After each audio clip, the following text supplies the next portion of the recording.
నేను నా favourite dish చేస్తున్నానండి. అదేంటిదంటే బ్రెడ్ హల్వా ఆర్ దాన్ని డబుల్ కా మీఠా అని కూడా అంటారు. వాటికి కొన్ని పదార్థములు కావాలండి. నేను ఇక్కడ 6 పీసెస్ ఆఫ్ బ్రెడ్ స్లైసెస్ తీసుకున్నానండి. 7 or 8 యాలకులు తీసుకున్నాను. కాంచి పెట్టుకున్న పాలు ఒక చిన్న కప్ తీసుకున్నాను. 1 కప్ వాటర్ తీసుకున్నాను. 1 కప్ పౌడర్ షుగర్ తీసుకున్నానండి.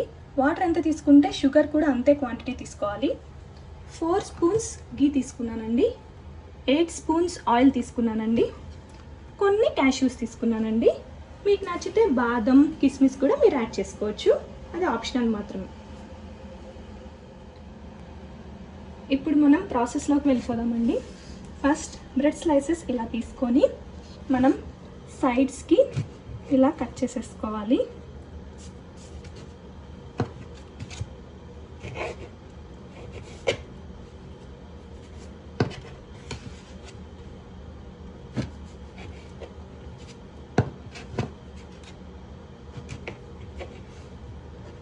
మీకు కావాలంటే ఈ బార్డర్వి కూడా ఉంచుకోవచ్చండి, బట్ నేను తీసేస్తున్నాను. తర్వాత ఇలా కట్ చేసుకోవాలి, చిన్న పీసెస్లా కట్ చేసుకోవాలి.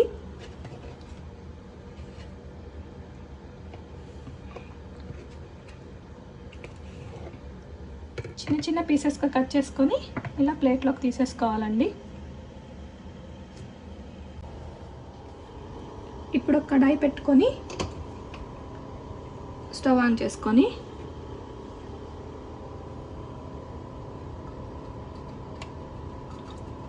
ఒక 4 టేబుల్ స్పూన్స్ కానీ 5 టేబుల్ స్పూన్స్ కానీ ఆయిల్ వేసుకోవాలండి.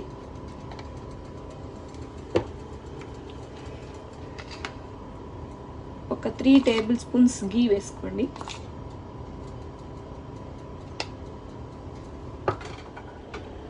ఆయిల్ గీ వేడెక్కింది. ఇప్పుడు మనం బ్రెడ్ స్లైసెస్ వేసేసుకోవాలి.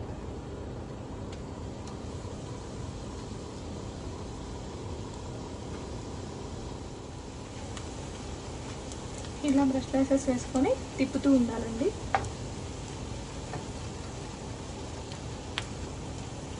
ఇలాగా గోల్డెన్ కలర్ వచ్చే వరకు బ్రెడ్ స్లైసెస్ని తిప్పుకుంటూ ఇలా చేసుకోవాలండి. ఇప్పుడు మనం ఒక ప్లేట్లో తీసేసుకుందాం.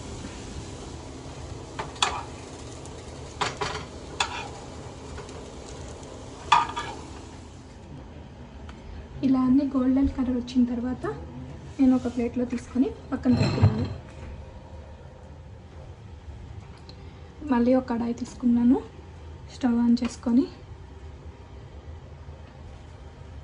1 కప్ వాటర్ పెట్టుకోవాలి.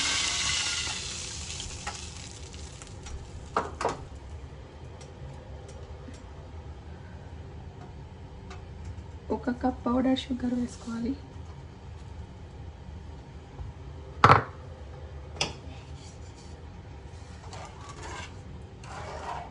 ఈ షుగర్ అంతా వాటర్లో బాగా మెల్ట్ అవ్వాలి. ఇప్పుడు షుగర్ అంతా బాగా వాటర్లో మెల్ట్ అయిపోయిందండి. ఇది ఆల్రెడీ పౌడర్ షుగర్ కాబట్టి మనకి త్వరగా మెల్ట్ అయిపోయింది. ఇప్పుడు బుడగలు వస్తున్నాయి కదా, మనం ఈ బ్రెడ్ స్లైసెస్ అన్నీ ఇంట్లో వేసేసుకోవాలి.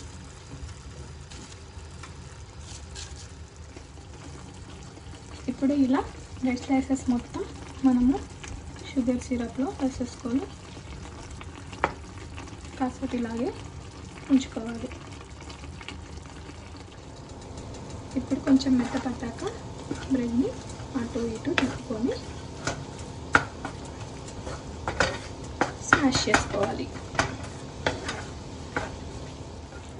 ఇలాగా మొత్తం మెత్తగా స్మాష్ చేసేసుకున్నాము షుగర్ సిరప్లో.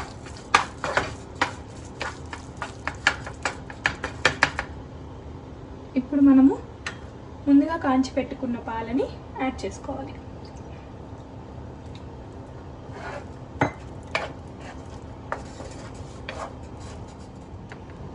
పాలు వేసిన తర్వాత ఇలా దగ్గర పడే వరకు తిప్పుకోవాలి. ఇప్పుడు మనం మరో కడాయి తీసుకొని గీని వేడి చేసుకుందాము. నెయ్యి కరిగిపోయింది. ఇప్పుడు మనము ఈ జీడిపప్పు దీంట్లో వేసుకొని వేపుకుందాం. దోరగా వేపుకోవాలి.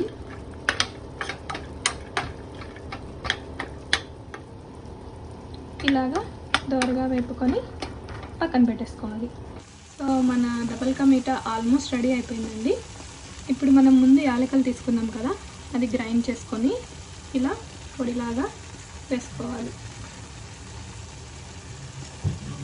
ఫైనల్గా జీడిపప్పు వేసేసుకొని కలుపుకోవాలి.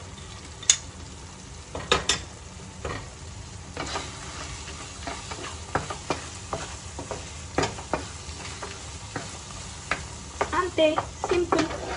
ఎంతో రుచికరమైన డబల్ కా మీఠా రెడీ అయిపోయింది. ఇప్పుడు మనం ఒక బౌల్ తీసుకొని సర్వ్ చేసుకుందాం.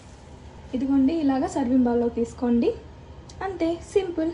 చాలా రుచికరమైన డబల్ కా మీఠా రెడీ అయిపోయింది. మీకు కానీ ఈ వీడియో నచ్చితే ప్లీజ్ లైక్ చేయండి, షేర్ చేయండి, సబ్స్క్రైబ్ చేయండి. Thank you so much.